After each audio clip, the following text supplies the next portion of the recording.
exploding heads, prosthetics that cut, halo dives, and Samuel Jackson playing a deranged megalomaniac. We'll look at all of these and more as we're cracking the code of the influences of the 2014 movie, Kingsman, The Secret Service. Hi, this is Dan Silvestri. And Tom Pizzato. From SpyMovieNavigator.com. In anticipation of the upcoming The KINGSMAN prequel, let's look at the movie that started it all, Kingsman, The Secret Service. All right, so we'll decode the influences from movies, legends, real life, and TV shows concerning this first Kingsman movie. In the first scene, an agent dies, and his code name was Lancelot. This makes us obviously think of the chivalrous Knights of the Round Table. Yeah.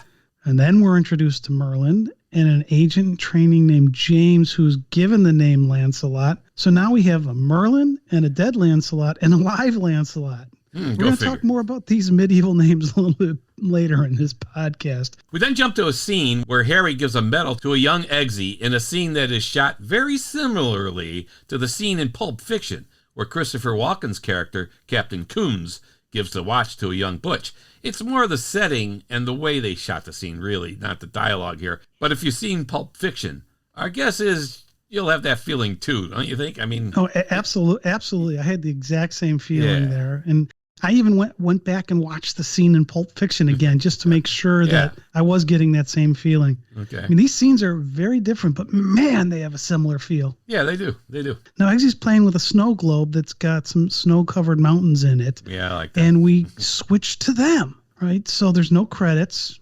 There's just a title that comes up. So this is done in the same way that most of the Bourne movies are done, where there's a minimalistic title, which is very different than what we normally see with Bond or Mission Impossible movies. Yeah. So we enter a cabin where Mark Hamill plays a character. Mark Hamill. Okay, all right. Here's Mark Hamill. I'm sorry, but I can't see Mark Hamill in anything without thinking about Star Wars from 44 years ago. I mean, I'd love to have him on the show, actually. He'd be kind of cool, I think. But I think that would be awesome to have him on this show. Yeah. But anyway, here he is. Here he is, and he's playing a character called Professor Arnold. Yeah. Now, the background on this name is kind of interesting because the character was supposedly named after James Arnold Taylor, who was a friend of both Mark Hamill and Mark Millar, who wrote the comic book series that the movies are based on. Okay. However, in the comic book series, Mark Hamill happened to be one of the celebrities kidnapped by a villain called Dr. Arnold instead. So here he's not necessarily a villain, and he's kidnapped, and in the comics he was playing Mark Hamill, not Professor Arnold. But I still love the way they kind of try to pull that name in and tie it all together a little bit. I think it's kind of cool.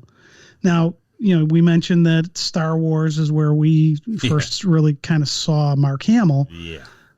There's some other callbacks to the Star Wars series as well. Both Luke and Eggsy save a princess in this. So we'll find later in this movie, Eggsy saves a princess. And we also have Luke introduced to his legacy by an older mentor, Obi-Wan Kenobi. Yeah. But in this movie, we're going to find that Eggsy is to be introduced to his legacy by this Harry guy, who's his older mentor. Yeah. So there's some parallels here between Star Wars and what we see here inside of the Kingsman. Yeah, and I like when you see these connections, too, because they're not a coincidence. All right, so then they offer Professor Arnold some 1962 Dalmore Scotch. The henchmen have palates like James Bond. No, you don't think of that with the henchmen, right? Yeah, right. And now I also wonder, is the year 1962 a nod to Dr. No, which was when the first James Bond movie was released? Well, or a great year for Dalmore Scotch. Well, I looked that up, Dan, and there's not a lot about the 62 vintage, if you'll call it a vintage. It's Scotch, it's not wine, right. But there's not much about that. But I did find a bottle of it online that I could have bought for $64,000. Well, I thought I'd how many did you get? I got none. And they just released a 6-bottle set, one from each decade, that just was auctioned off for over $1 million. Yeah, well, hey, in 2011 there was one bottle of 62 Dalmore that went for $250,000. So maybe you should snatch up that $64,000. Yeah, that $64,000 sounds like a good deal. It could be a good buy. Buy me one too. Then we get a scene right out of a James Bond movie, without doubt. A guy is at the door who ends up being the new Lancelot from the opening of the movie. He's dressed in this wonderful vested suit. It's got a handgun with a silencer, and portrays almost every spoof of James Bond that he can. Yeah, really. It's like, let's see, who's he trying to be? Yeah. And his name was James before they renamed him Lancelot. Yeah. Yeah, what about that? All right, so this Lancelot, James guy, he kills the 4 henchmen in the room and strikes a very James Bond-like pose. He then grabs the scotch, takes a sip, and identifies it as a 1962 Dalmor, just like Bond would do. I love that. Yeah, that's great. All right. Yeah, let's see. Can we be more Bond-like? Yeah. So there's a knock on the door, and when he goes to answer it, he's split in 2 by a villain named Gazelle. She didn't have feet, but had blade prosthetics that were blades, like sword blades, really. And the split in 2 was, to me, it looked obviously a little comic book-like, right? Yes. I mean, I think the Kingsman Well, movies this is based on a comic book, so... Yeah, I mean, I think the Kingsman movies are kind of a combination of real spy stuff, comic stuff, and spoof stuff. But they're entertaining in a lot of ways. So this Gazelle splits the guy in 2. So there goes Lancelot. Yeah, so we've now lost 2 Lancelots. Yeah, there goes another Lancelot. So anyway, like I said, I think it's a little comic book-like. But speaking of comics, really, in the comics, Gazelle was really a man with bionic legs. And here they made Gazelle female, played by actress Sofia Boutella.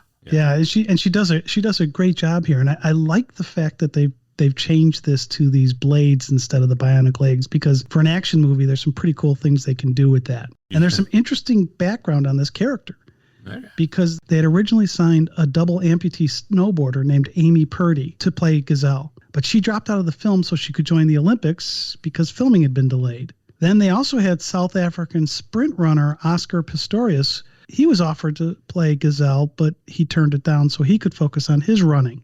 Okay. And he's the one you think of when you think of the Blade Runner. Now, kind of an ironical twist here is that Pistorius shot and killed his girlfriend, shooting her through a door. In real life, he did this. Yeah, not good. So this was in February 2013, 8 months before filming started on this movie. So can you imagine if they had started filming and that all went down? Yikes. And so he shot his girlfriend through a door. In this movie, Gazelle shoots someone through a door. Yikes. Yeah, that's the kind of reality you want to see. All right. Yeah, okay, let's move off this. Yeah. All right, so we meet Valentine. He's played by Samuel L. Jackson. Valentine has a lisp in this movie. Supposedly, Jackson started using the lisp when they filmed his first scene. He told Vaughn, the director, that he, Jackson, had a lisp that he had overcome when he was a child. He thought it would give the character a Bond villain feel. Okay, so we know that many Bond villains have had either physical dysfunctions or disfigurations, so they went with it. And Valentine... Yeah, they sure did. Yeah, and this guy, Valentine, in the movie, he doesn't like violence or blood, so it makes him kind of an interesting villain. This was really brilliant casting here, as we're used to Jackson playing violent roles where blood is no problem. So this is kind of cool. Good little different twist for him. Oh, absolutely. I mean, you talk about playing against type. I mean, he's usually the one who he's firing the gun and right at the person's face and watching it and everything. And now here he's like, oh, I don't like blood. Yeah. There's a couple of parts where he's going to see it. Pretty good. Yeah, it is pretty good. All right, so now let's go ahead and talk about the tailor shop. So Harry goes into a tailor shop on Savile Road in Westminster, London. Clothes are a very important part of this movie. Yeah. You mentioned that Lancelot came in wearing that wonderful suit. Mm-hmm. The agents are dressed very well throughout, even the agents in training. Now, supposedly there were 2 influences for this. The first was Vaughn's, the director's, experience when he turned 18. His mother got him his first bespoke suit at a tailor called Huntsman at 11 Savile Road. Now, the second inspiration was the clothes and actions of Sean Connery as James Bond. Vaughn had seen a documentary, and it was talking about how Connery was molded by director Terrence Young in terms of his clothes and his air of confidence. And we've talked about that on other podcasts. Vaughn liked this and thought he'd apply it to the Kingsman movies. So it kind of goes hand in glove. Well, it turns out that the tailor shop in the movie was the same shop where Vaughn got his first bespoke suit. This shop called Huntsman. Yeah. They Cool. just changed the glass in front. Yeah. Now, the suits in the movies were all done by English designers, and they were really well done. Mm-hmm. In fact, Vaughn, while they were doing the filming of this thing, made the designs available for sale. Wow. So there's a website, mrporter.com, where you could have gone and bought those suits for about $1,700 to $2,000. Mm-hmm. Now, today, you can go to mrporter.com and get the suits and clothing from the KINGSMAN, the prequel. Plus, there were the Turnbull and Astor shirts and other accessories. Yeah, now Turnbull and Astor in London, we've been there. And we stood on the very spot where Sean Connery was getting fitted for his suit in Dr. No. So we should have gotten great suits then. It's a great, it's a great It shop. really is. Terrific place. Yeah. All right. Now, another thing with the authenticity with the clothing here. A little bit later, there's a top hat that Valentine puts on, and it came from a hatter called Lock & Co. Yeah. This is a real hat shop at 3 St. James Street in London. Yep. And here they kept the real name. They didn't change it like they did with Huntsman. Yeah, and that's the same hat shop, I believe, that made the trilbies for Bond, and I think even the Odd Job bowler hats. Yep. So yeah, it's a absolutely. real place. Yeah, it really is. And you're right. They did do those. So both of Yeah. these places have good clothes and they play it up. Yep. You know, and I actually think it's really cool that they used the real places with, the importance that they put on clothes in this thing. Yeah. That they used real places behind it. Yeah, I think that's cool. I like Now, that a lot. Yeah. Now, I will put the disclaimer in here that Spy Movie Navigator has received no compensation for these mentions. Now, if Lock & Co. or the Huntsman or Turnbull and Astor want to talk to us about it, we might change that answer in the future. Yeah. But Give as us of a now, call. we've got no compensation for those mentions. All right. So at the tailor shop we're talking about, Harry walks into a dining room, and a gentleman is seated at the head of the table and with the rest of the chairs empty. And Harry calls him Arthur, who responds by calling Harry Galahad. Ooh. Okay, so wait. Okay. We've had 2 Lancelots, an Arthur, a Merlin, and a Galahad. Some interesting code names for these guys, huh? Yeah. If we look back into the stories about King Arthur and the Knights of the Round Table, Galahad was considered to be like the bravest in the world. And an attribute one might assign to Harry here, since he was so brave. Lancelot was Galahad's father and was also thought to be quite brave. So okay, wait. So let me make sure I've got this right. So we have Galahad, who's Harry, and then Lancelot, who we've had 2 of, is Galahad's father in the legends of the Knights of the Round Table. Yeah. Okay. Yeah, it's confusing, but obvious intent to bring in the Knights of the Round Table, even though their table is rectangular that they're sitting at. A round one would have been kind of cool. Yeah, they missed it there, huh? Yeah. The code of conduct for the Knights of the Round Table was honor, honesty, valor, and loyalty, and that's pretty much what Harry lays out to Eggsy that a Kingsman must act like. So it's kind of interesting little connection there again. All right. We'll have a few more comments about the Knights of the Round Table as we go along here today, because there's a lot of references here. There are, and not all of them work. No. We'll talk about that. All right, back to the movie. Harry sits down, and he and Arthur put on glasses, which make the empty chairs have people appear in them. It's kind of was like a Google Glass experience, but these didn't look like Google Glass. Valentine, however, does wear a Google Glass for his eyewear throughout the movie. Michael Caine's playing the role here of Chester King, or Arthur, in this movie. I love Michael Caine. And of course, he was in the trilogy of Harry Palmer movies in the mid-1960s that Harry Saltzman produced. So that's kind of cool. Yeah, absolutely. Yeah, absolutely. Now, a fun fact about this name, Chester King, which is his given name, Arthur's, his code name or whatever. But Chester King, there's a guy sitting at the table who in real life has the name Chester King. Now, he's in this movie, and he's also in Kingsman: The Golden Circle, the second Kingsman movie, which are the only 2 movies he's been credited with. I'm not going to go into all of his extensive CV because it is really big. But I do want to point out that he and his family at one point owned Stoke Park, the country club where they filmed the golf match in Goldfinger. Yeah. And he's also an advisor to Marv Films, who created these movies, and the Elton John movie Rocket Man. Could that be how they got Sir Elton John into the second Kingsman movie? Was this guy? He was an odd character for that movie, so I'm sure that was it. Yeah. So was Chester King a play on words for Arthur being King Arthur, or was it a call out to this advisor to Mar Films? Yeah, I don't know. It's a bit of a puzzle, but I'd be betting on the call out to the advisor. Yeah, I would think so. That's what I get. All right, they give a toast to the deceased Lancelot from a very special old decanter. Kind of reminds you of the toast at the end of No Time to Die. That was had to be influenced by this practice here. You know, when M, after giving the toast, says, "Okay, now back to work." Well, these guys are toasting to the deceased, and apparently they do toast at any time they lose one of their agents. So Merlin comes in and has Arthur and Harry put on their glasses as he shows them an image against a mirror while describing the problem they need to solve. This is the now back to work moment. All right, so here we go. I like that tie-in with No Time to Die, pulling from this. I think that's really good. Yeah. Now, the other thing is this whole thing about putting the glasses on and looking up at the mirror where they can then see this image, but nobody else in the room can. Yeah. It really seems like it's a modernized version of the briefing that Q gives Bond in M's office in Moonraker. In that movie, Q hits a button and the mirror gets replaced with a screen showing us a crash scene. Yeah.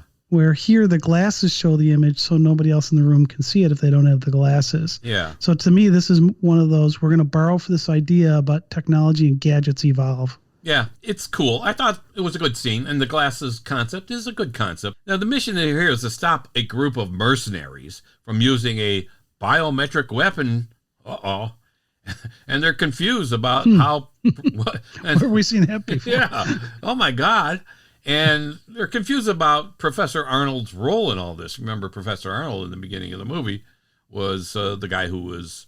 climate change guy. Saved, the climate change guy. Yeah. Yeah. All right. So let's see here. Bioweapons. Yeah. Okay. They were the key in the plot on Her Majesty's Secret Service before Kingsman came out, and No Time to Die after Kingsman came out. Oh, and Mission Impossible 2. We had to deal there with Chimera, if you remember, the Chimera virus. So it seems to be a great plot point for these spy movies, and I'm sure we'll see more of that as we go through the next generation of spy movies. Well, especially with the pandemic to fall back on. Yeah. So then Harry tells Arthur that the world is changing and the Kingsmen need to change with it.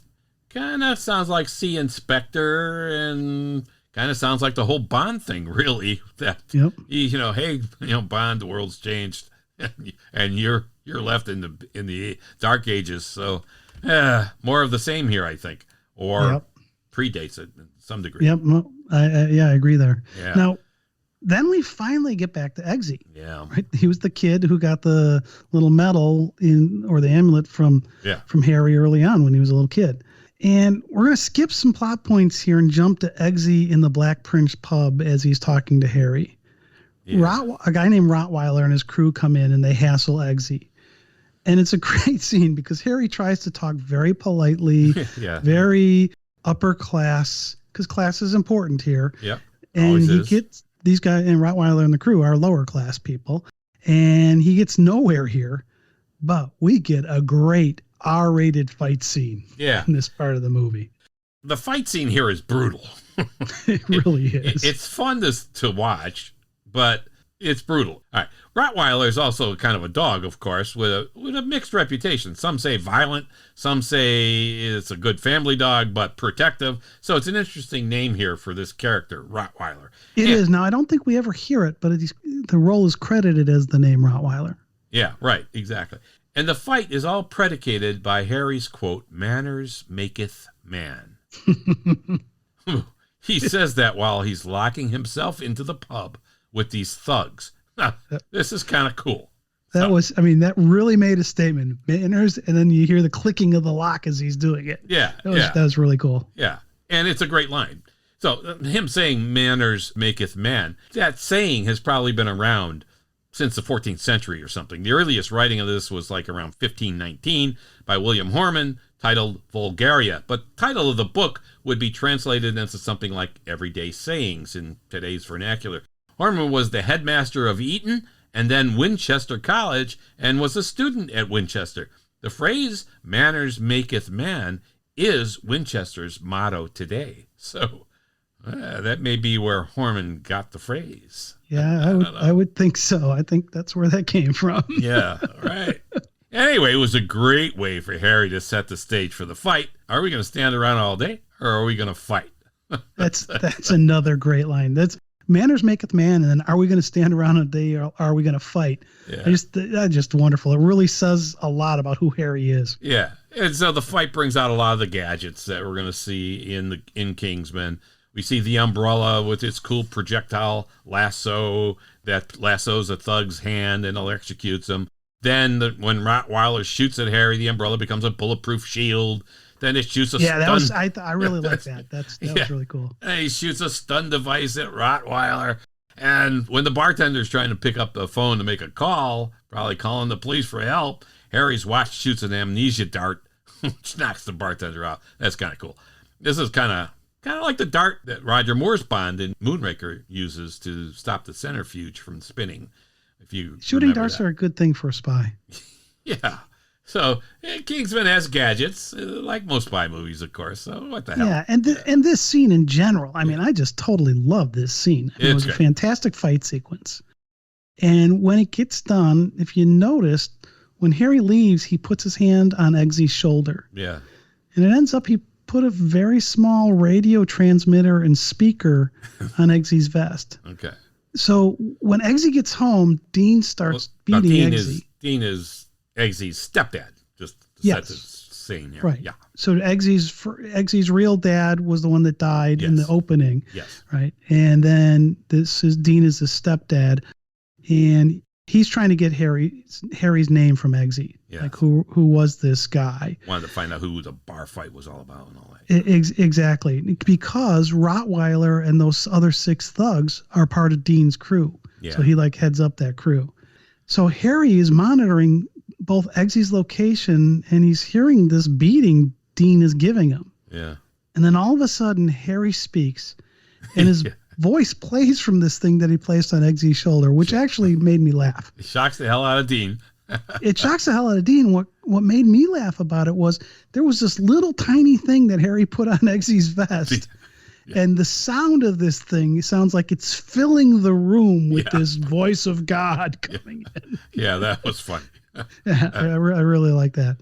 Now, this whole gadget of putting the thing on the vest and having it being able to track and listen, I got to think that was them beefing up the idea of what Claire puts on Don Lowe's suit coat to track him at Langley in Mission Impossible. Right. If you remember, they're sitting there side by side in the cafeteria, and she gets this thing on him to be able to do the tracking. Or the radioactive lint that Q shows M at the beginning of On Her Majesty's Secret Service. Yeah, it's like we said, the technology evolves. Yeah. And they've evolved it here. All right, so Harry tells Eggsy, hey, meet me at the tailor shop, and we shift to that scene at Kingsman Tailor Shop. And before we get to the tailor, let's talk a little bit about Harry Hart. I wonder who he's based on. He's an agent with dark-rimmed glasses. Is he a callback to Michael Caine's Harry Palmer that we mentioned earlier? His character in the movies from Len Dayton's novels? Or was he influenced by the umbrella-toting proper Englishman John Steed from the Avengers TV show? There are a few similarities, really, with the Avengers. Hart's flat in London, the use of classic vehicles, Steed-like classic cars. Maybe Harry is an amalgamation of both Harry Palmer and John Steed, but you could see a little bit of both of them in Harry here. And I think that's kind of cool. Yeah. Yeah, I actually think that's really good. Yeah. And the thing that I think they blew here was his cover name. Okay. Right. He's Galahad, which was Lancelot's son's name in the Knights of the Round Table. Okay. So Galahad is the one that Lancelot groomed into becoming a knight. So the guy who died was Lancelot, so they have to replace Lancelot and groom somebody for that. Yeah. So shouldn't they have done these names reversed so that if Harry was Lancelot, he'd be grooming Galahad? My head is spinning. Yeah, it's to me it just doesn't make sense. And in fact, in both No Time to Die and in the second Kingsman movie, they deal with the fact that people have the same name. Yeah, right. There's a line in the second Kingsman movie. You guys got to get this two name thing fixed. And in No Time to Die, they play off on the 007. I think they did a great job of it in No Time to Die with how they played off of that. But these names can get kind of confusing. So I just wish they would have cleaned that up a little bit, especially when you start thinking about what the fact that Galahad was Lancelot's son and Lancelot grooms. Now, there was probably a Lancelot who groomed Michael Caine's Galahad that we don't see here. Maybe we see that in the movie, the KINGSMAN, right? So as Harry starts this grooming process to transform Eggsy, Harry asks Eggsy if he's seen Trading Places, Nikita, or Pretty Woman. And he's trying to use those as a metaphor for people who started out with a rough life that were able to change their path. And Eggsy replies, oh, like in My Fair Lady. Yeah, because he hadn't seen any of those 3 movies. Yeah, he hadn't seen those, but he'd seen My Fair Lady, which was the musical version of George Bernard Shaw's play Pygmalion. So we now know we're going to have a metamorphosis that will happen for Eggsy. The rough and tumble, smart aleck young man will be transformed, have a metamorphosis into a gentleman and a Kingsman agent. And I have to wonder if this metamorphosis theme is why butterflies become important in the next Kingsman movie, The Kingsman, The Golden Circle. So Harry's going to turn Eggsy into an agent like a spy, and a metamorphosis of sorts has to occur. Yeah. In the Trading Places movie, too, you got to remember Eddie Murphy's character. He was transformed from a ne'er-do-well to an upstanding citizen who had the last name of Valentine. It's true. Is the Valentine in this movie going to be transformed as well? We're going to find out, I guess. Huh? Yeah, will there be a metamorphosis for Valentine? That's yeah, interesting. There might be. All right, I love the conversation just before they walk into the tailor shop about nobility. This is one of my favorite parts of the movie.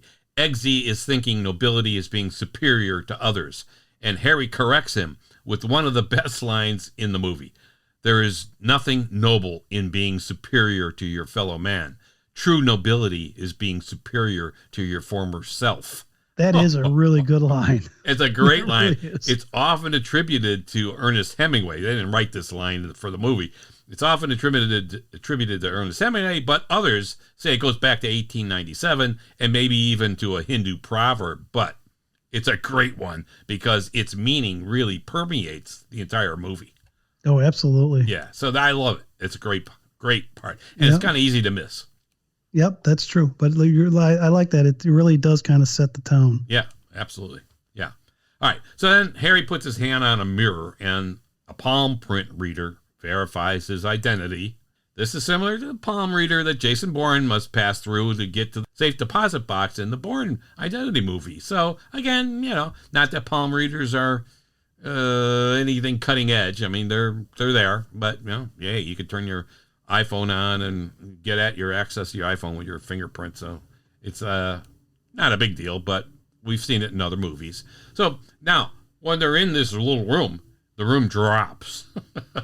I like that. They must have definitely gone to the Haunted Mansion at Disney parks because that's exactly what I was thinking when I saw it. I was like, wait a minute.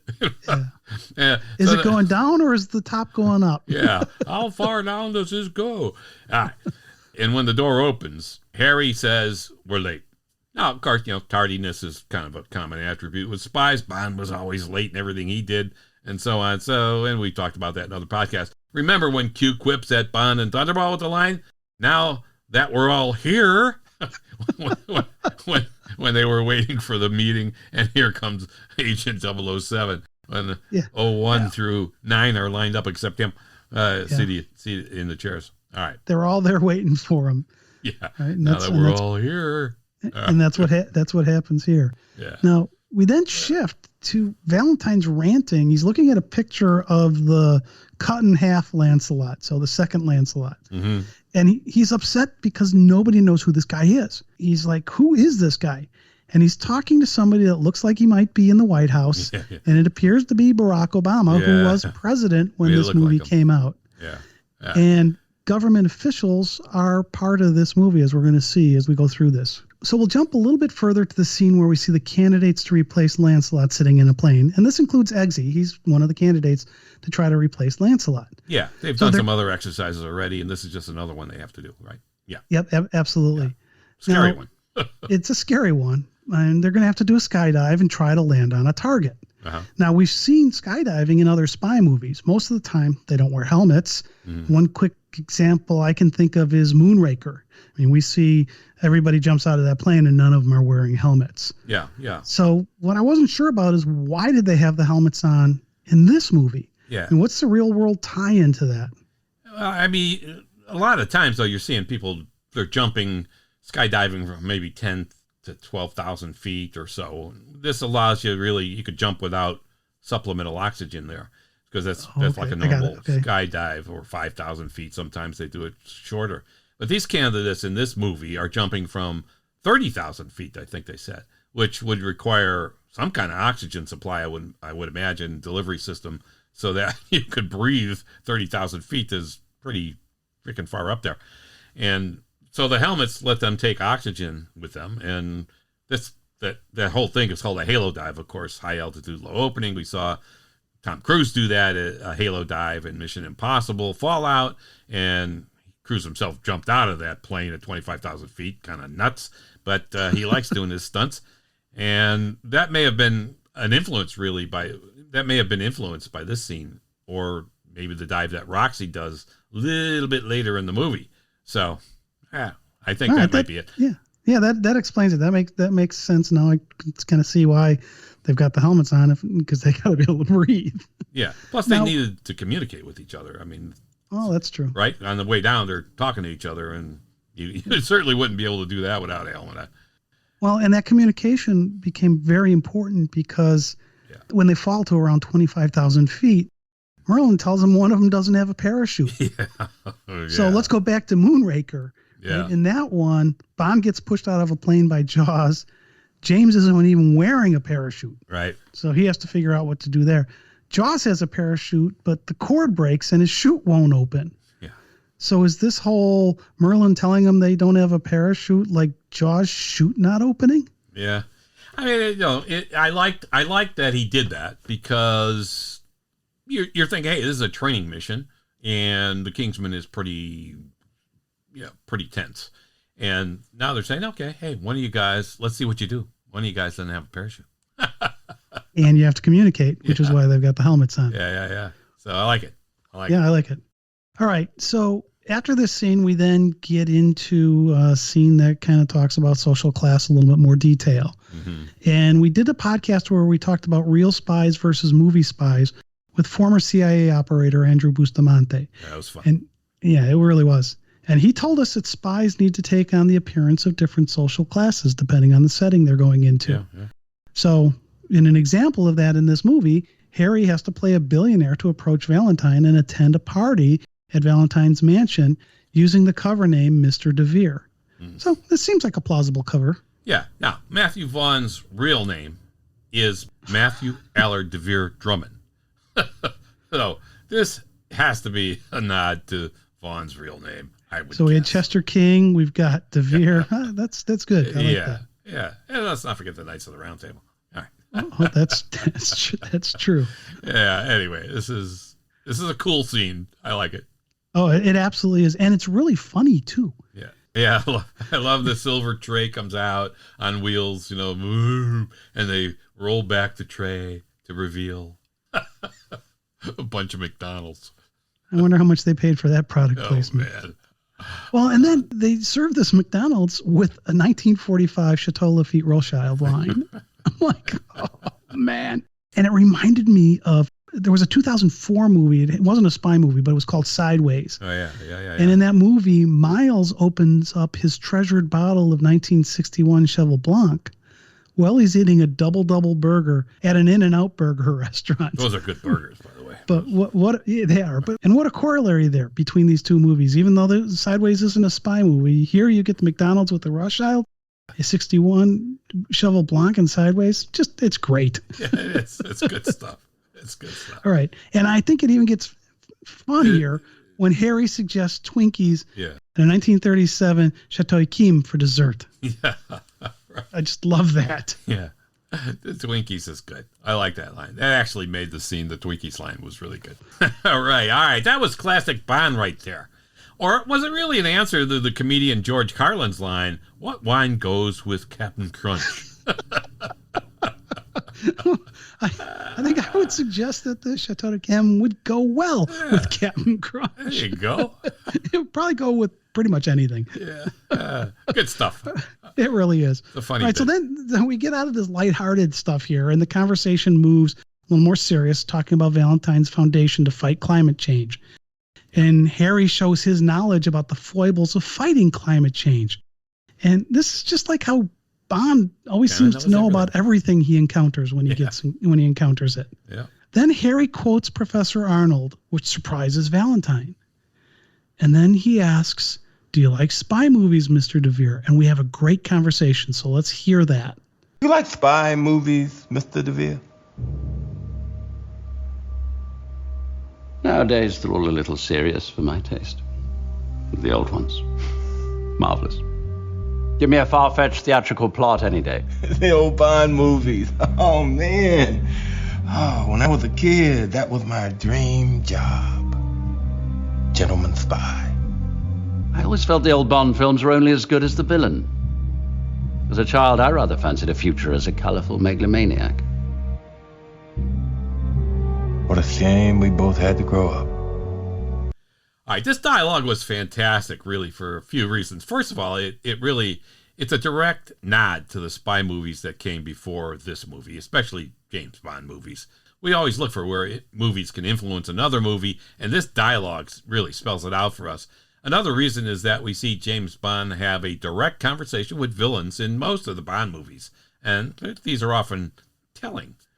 And here, as this one is here, as this one. When Harry leaves, Valentine tells Gazelle that he put a nano tracker in the wine, and that they'd know where Harry went for the next 24 hours. We really have seen this kind of tracking stuff in James Bond movies. First with the chip they implant in Bond and Casino Royale, and then in Smart Blood and Spectre, and there's even Smart Blood in No Time to Die. Yeah, you have a lot of that in these spy movies. So again, you got to get that tracker in the bloodstream. Yeah, again, they use a lot of the same tropes over and over again, but still fun. All right, so then we move to another scene where Valentine ends up telling this princess, called Princess Tilde, that she can't leave unless she agrees to his demands. Right, remember, he was talking to the president before. He had his demands there. Mm-hmm. She refuses, so he locks her up in a cell. And as Valentine leaves her from the cell, you hear someone from another cell shout, "I want to speak to the British consul." Yeah. Well, now, in both Hitchcock versions of the movie The Man Who Knew Too Much, when someone asked to speak to their consul, they were quickly given that opportunity. It was like the policing stopped so that you could talk to your consul. Valentine doesn't do that here. No. All right. So we talked about the names from the Knights of the Round Table here a few times. We have another one to talk about. We move to a scene where we find out that Roxy's sponsor has a code name of Percival. This is the name of one of the knights who is credited as being the hero in the search for the Holy Grail in some tellings of the legend. In other writings, it was Galahad who was the hero. So Eggsy's sponsor was Harry, who is also called Galahad. Again, an interesting use of these names. But wow, it's confusing. All right. It really does. The important thing is they're using all these names from the Knights of the Round Table, I guess, and that's maybe you don't have to worry about who's who. Yeah, I don't think you do, because I think they continue to reuse the name. Right? If Lancelot dies, then there's a new Lancelot, right? So there's no continuity, which the Bond people would love because they never have any continuity in anything they do. So this is good. But it's confusing to the audience. All right, Merlin. Especially if you're like us trying to read into these things and going like, what is it with these names? Yeah, just ignore all that and just watch the movie. All right. Yeah. Merlin tells Eggsy that his father reached this point in the training and there are no safety nets.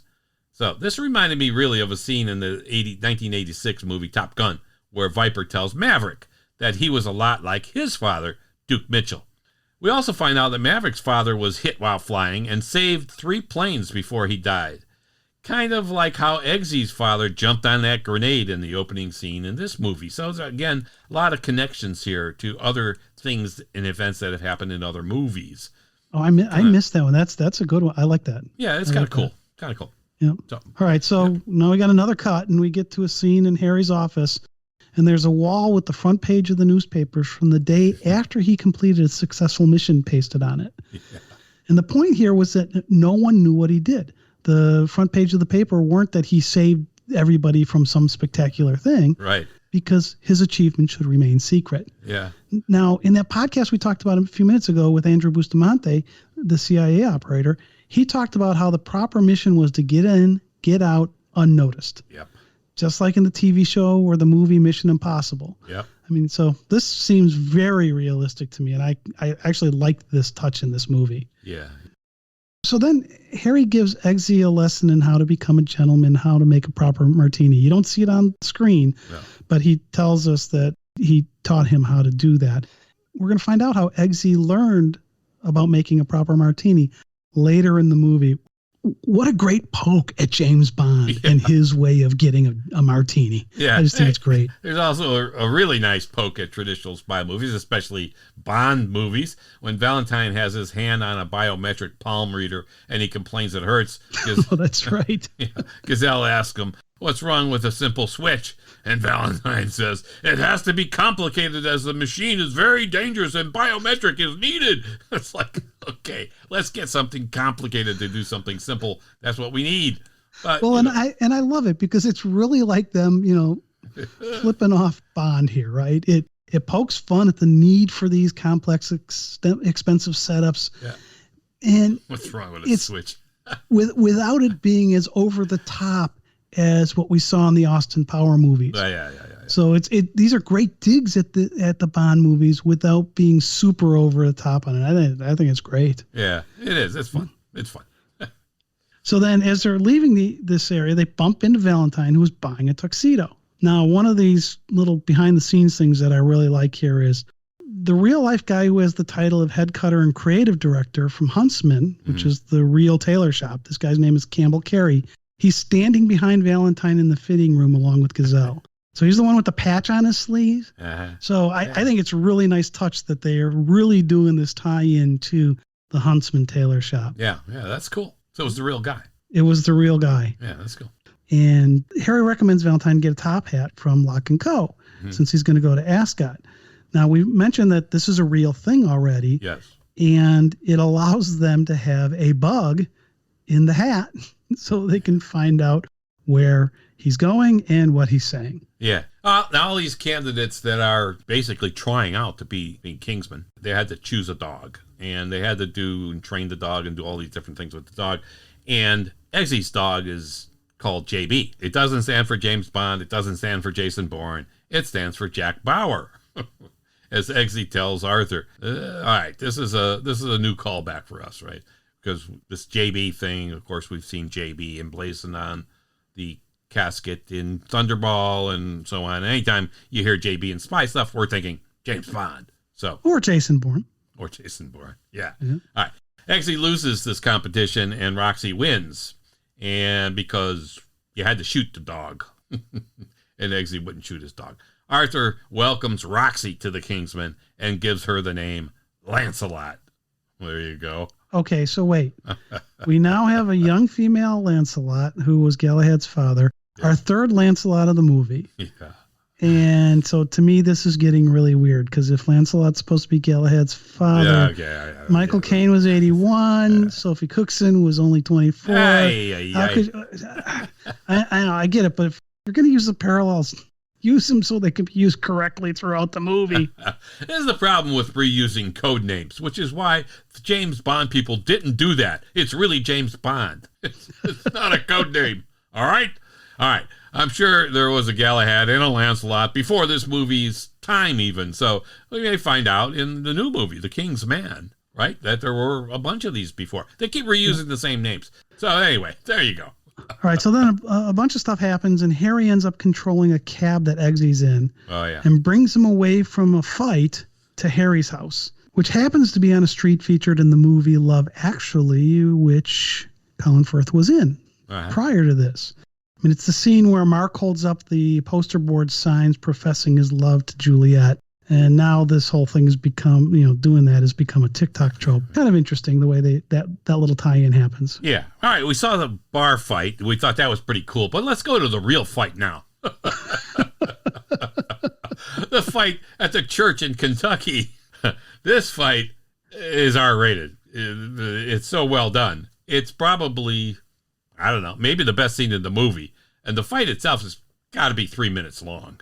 It's violent. Yeah, it's a little bit over 3 minutes, I think. It is very, very violent. At one point, Harry uses a lighter kind of flamethrower during the fight to burn a guy, which is really got to be straight out of License to Kill. I mean, we remember that. Bond flaming Sanchez, right? Yep. And Colin Firth did about 80% of the stunts in this movie, including a lot of this fight, although a stuntman was used for some parts. Kind of sounds like Tom Cruise, doesn't it? Absolutely. You got to like when they do their own stunts. Yeah. Hey. All right. So after the fight here, then we get something we don't get in most spy movies. Harry exits the church and he's confronted by Valentine, who knows that Harry's a Kingsman. And Valentine talks about how this isn't like one of those old spy movies they talked about from that clip that we just played, where the villain spills his plan to the spy and comes up with a convoluted way to kill the spy. And then the spy's going to come up with an equally convoluted way to escape. We've seen a lot of that. We've seen that in most of these spy movies. But here, Valentine says, well, this ain't that kind of movie. He draws his gun. He turns his head because, remember, he doesn't like blood. And he shoots Harry at point-blank range in the head. Yeah, we always say to these cooks, just shoot him. Just shoot him. And here, we finally get a villain that does it. All right. You got to like that part. Although it is violent. Plan, just shoot him. Just shoot him.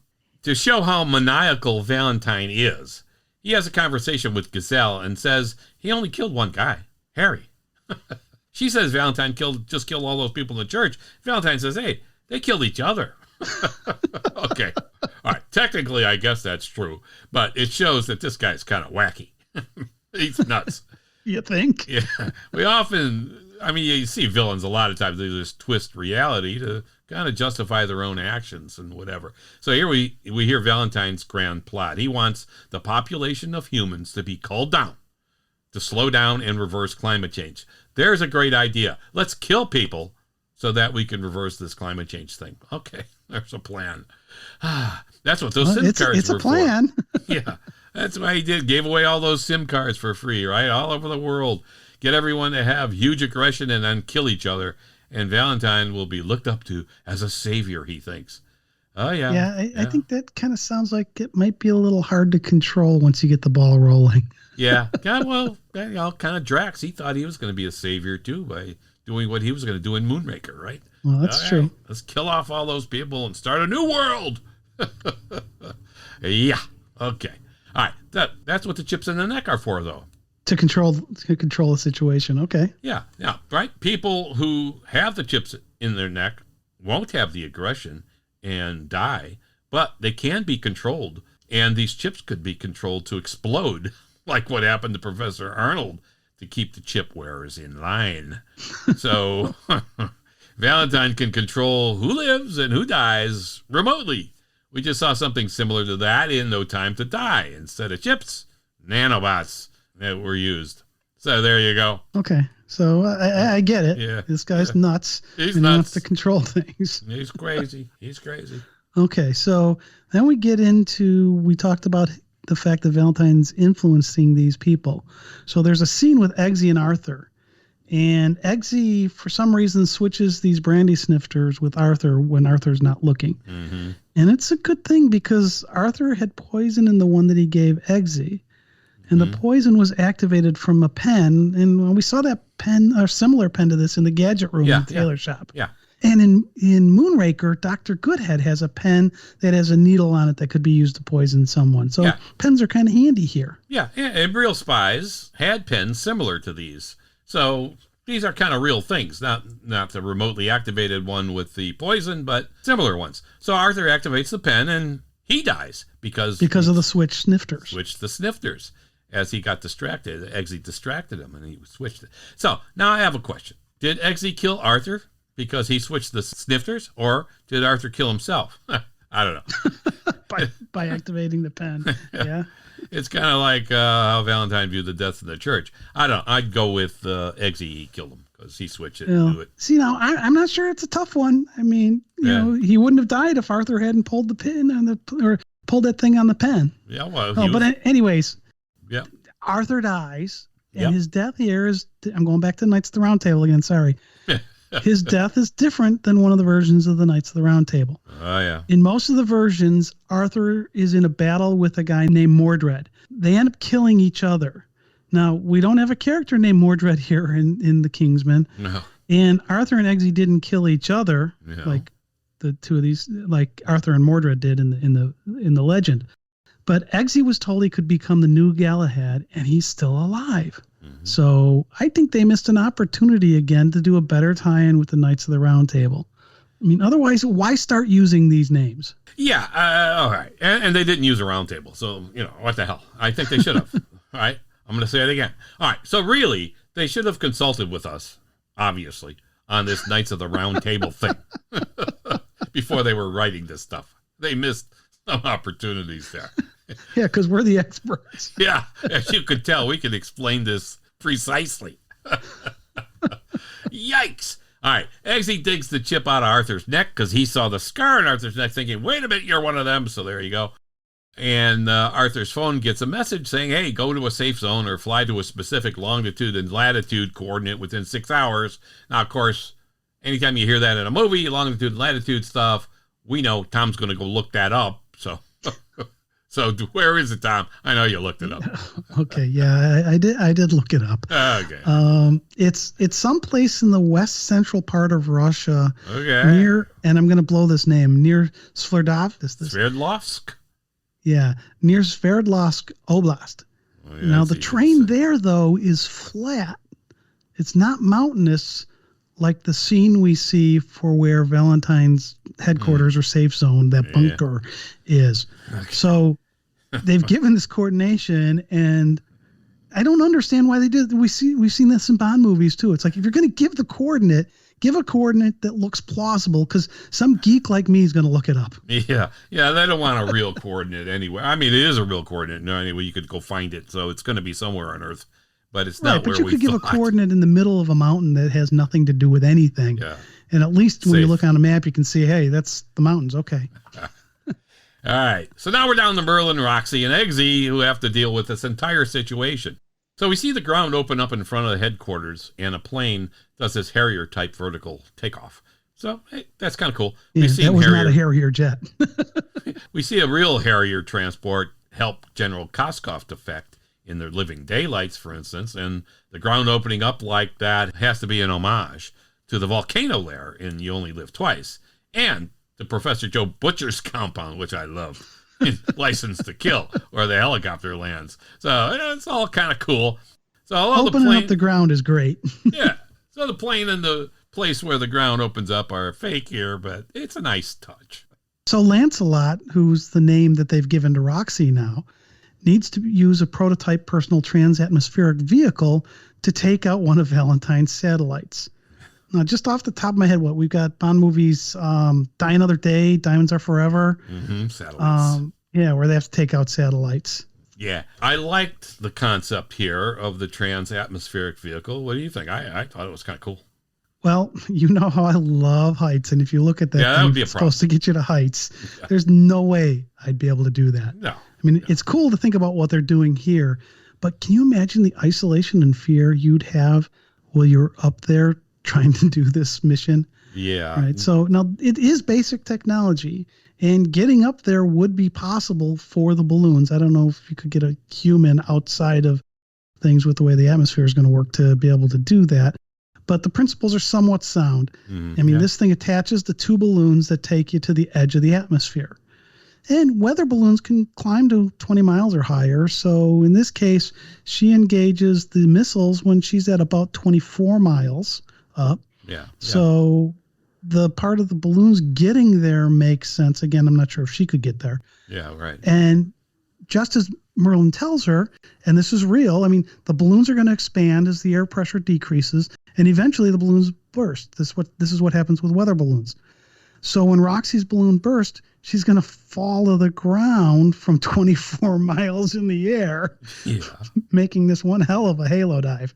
Yeah. I'm just not sure how plausible that part is. So I did look up if you could do this. And there's a company called Space Perspective. Again, we get no compensation from them.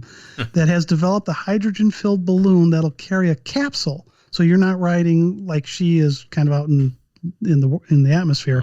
You're in a capsule that can hold 8 people and go about 18 miles in the air and then return to the ground without the balloon bursting.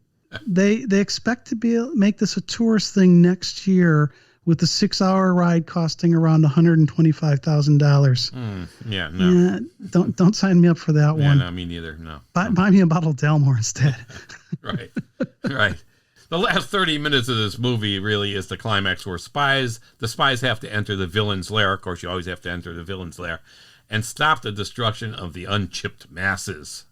The communications between Merlin and Eggsy here are, of course, flawless. Even in the underground bunker, I mean, how does the signal work? Hey, maybe they borrowed Mission Impossible's communication systems. I don't know, because they always work. Absolutely, it's kind of crazy. Yeah, it's great stuff. But then we get this verbal punch that lands directly between James Bond's eyes. Oh yeah, I love this. We mentioned that Harry was going to teach Eggsy how to make a proper martini. Yeah. So here, Eggsy gets asked if he'd like a drink. And Eggsy says, martini, gin, not vodka, obviously, stirred for 10 seconds while glancing at an unopened bottle of vermouth. Right. So the lesson that Eggsy learned, he learned well, because this is the exact opposite of what Bond does. Right. It's not shaken. Yeah. And Bond usually has vodka, and gin is the traditional British ingredient in a martini. Yeah. So I just love this. This is kind of like, yeah, okay, Bond, here's how you really do a martini. Yeah. Well, the Vesper had a little gin in it. Well, that's true. 1 part, 3 parts vodka. All right.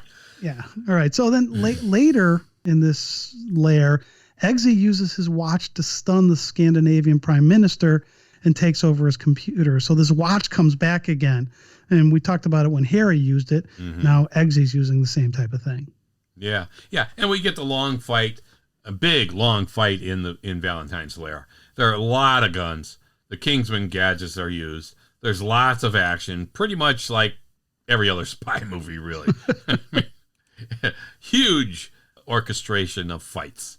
At one point, Eggsy thinks he's doomed, and he tells Roxy to call his mother and tell her that he loves her and to lock the baby in the bathroom and throw away the key because of all this stuff's going to happen and they're going to blow her head up or whatever.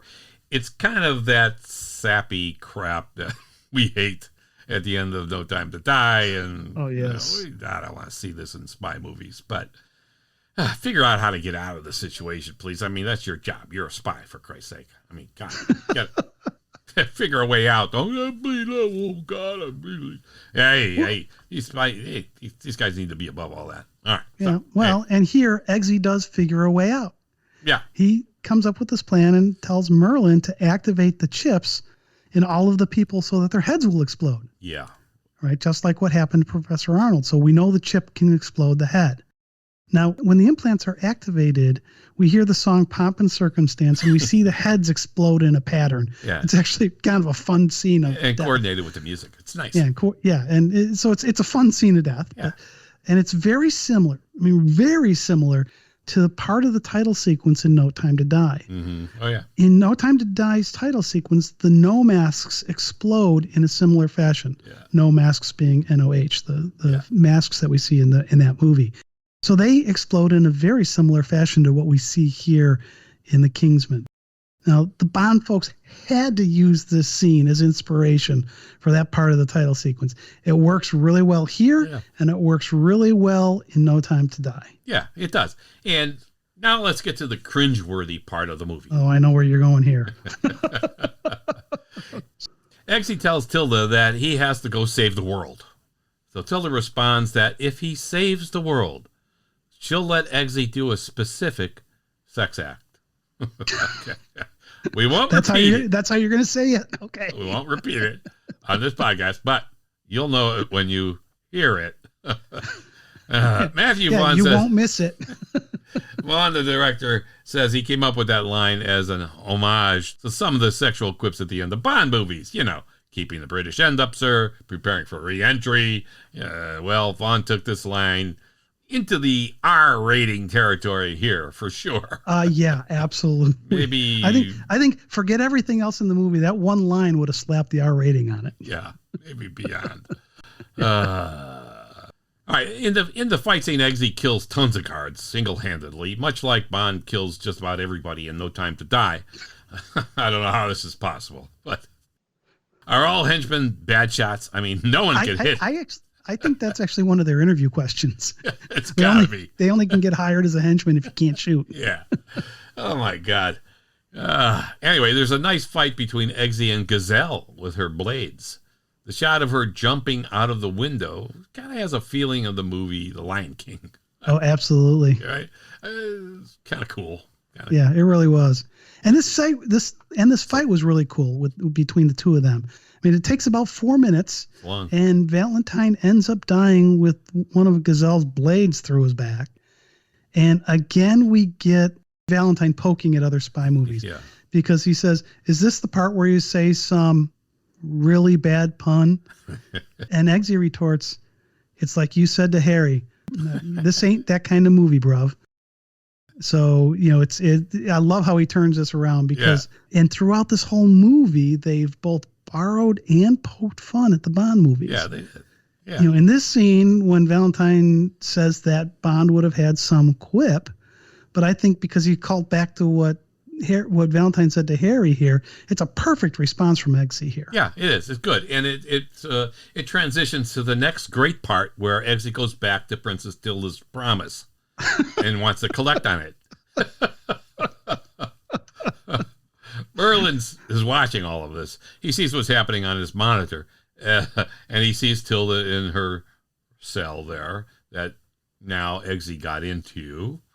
And she rolls over, and you see her naked butt. That's all I'm going to say. Thank you. Merlin says it all. Oh, my word. And he closes the monitor.